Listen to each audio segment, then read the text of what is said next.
Hi guys, welcome to my short vlog.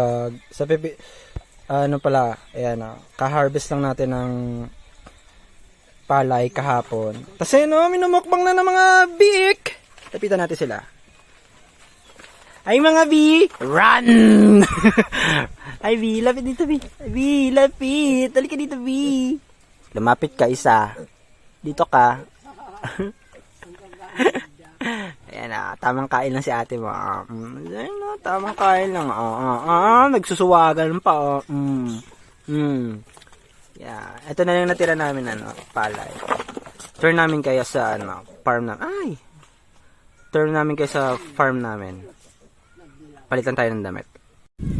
So, ito yung pinag-treasurean. Yan.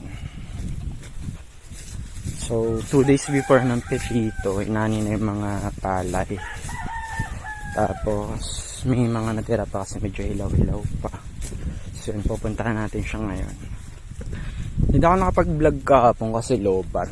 Tsaka yung kuryente ng power bank namin, kinukuha lang sa tsaneng araw. So, yun. Ayan. Sensor. So yun, ayun, nakita nyo naman may dumaan na manok. So yun, sinisimot-simot nila. So ito yung ginawa ni Pepito. Ayan dapa, nakadapa yung mga palay. Hinahiga sila sa hangin. So yung iba dito na ani na namin.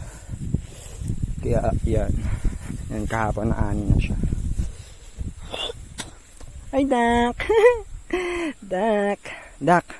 Yan. So yan, nauubusin na lang to, pati yung sa ibang paras, mga tira-tira like this one. Yan. Yan, ito top part na to. Yan. Ito mismo yan. Tapos dun sa pinakababa. So yun lang. So yan, stay safe guys. Yan. Magandang araw ngayon. Mangunguha ko ng pili pero hindi ko na iba-vlog kasi lobat pa yung phone ko. So mag-internet pa ako mamaya. Yun lang. Thanks for watching.